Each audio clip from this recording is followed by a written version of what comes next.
Hello, everyone. Sue.oneschuk here, continuing the workbook lessons of A Course in Miracles. And today we're on lesson 302. And the lesson for today is, where darkness was, I look upon the light.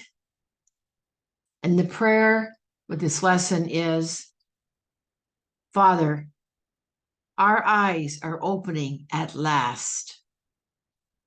Your holy world awaits us as our sight is finally restored and we can see. We thought we suffered, but we had forgot the Son whom you created.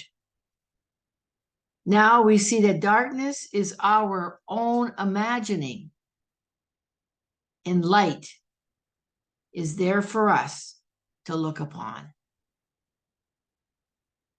Christ's vision changes darkness into light. For fear must disappear when love has come. Let me forgive your holy world today, that I may look upon its holiness and understand it but reflects my own. Our love awaits us as we go to him and walks beside us, showing us the way. He fails in nothing. He the end we seek, and he the means by which we go to him. Where darkness was, I look upon the light. It's the light that dispels the darkness.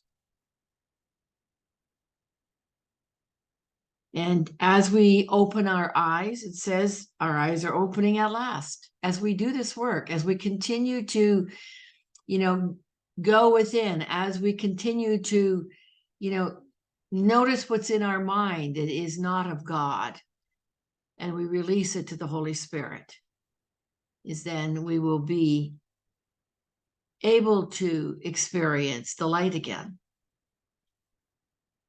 In this world of duality, this is our ongoing process. In the world of duality, there is a light in the darkness, and the good and the bad, or the right and the wrong. We see it all that way. But where there is love, when we are with God, all there is light. There's no duality. There's only oneness. So again, where darkness was, I look upon the light. And to further reflect on this lesson, I'm going to read from A Year of Forgiveness and what Jesus has to say through the author of this book, who is also the channel, through Louise Spalding.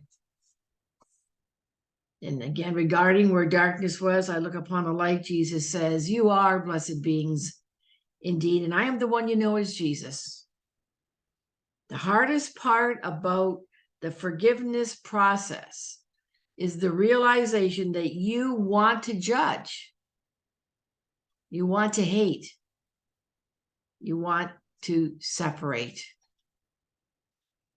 Jesus said, this is one of the biggest realizations you'll come to in this process. Because as you decide to forgive a particular action, a particular person, place, thing, or an experience, you'll realize that there is a part of you that does not want to forgive. Now, I'm going to interject here. That's really being truthful with yourself. Where is it? Where is that party that does not want to forgive? How hooked are you in that moment in the ego? There's nothing wrong, but it's to recognize that contrast, to be able to turn it over to the Holy Spirit for forgiveness. Again, Jesus said there's a part of you that wants to hold on to hatred, and that part chose to come into separation to experience not love. It's hard to imagine, we know. It's hard to believe that our consciousness would choose to do this. And this is counter to many beliefs and belief systems you have made in your world, that God created you to come into this place. No, Jesus says God created you, but you chose to come into this lower frequency, in this duality, I'll say as well, this lower frequency experience, to chase the idols and experience the things that you wanted to experience in physical form. Now, being in separation in and of itself does not have to be a disaster. What you have to learn is not to hate, not to judge, and not to separate yourself further from love. Being in a body, being human while having this separation experience is bad enough, even when you are having a good time. You are still challenged by many, many things, including your body's aging in all aspects of the physical experience that you have to go through if you choose to come into separation. Even the birthing process is very, very challenging, Jesus says. Make sure you are seeing this world truthfully, which is as a form of separation from love. That means there is a part of you that wanted this. There's a part of you now that has had enough of this and is less enamored, because you've had a few decades on this planet, and that is the part that is seeking peace and to return home. It's nothing to be sad about, Jesus says. It's nothing to rush. It's nothing to fear. Your home in God awaits you no matter what you decide to do in the incarnation, in this incarnation. But the further you stray into separation, more suffering and pain you will have. It's just that simple. Make reducing the separation through the act of forgiveness your prime direction, and all things will come to you.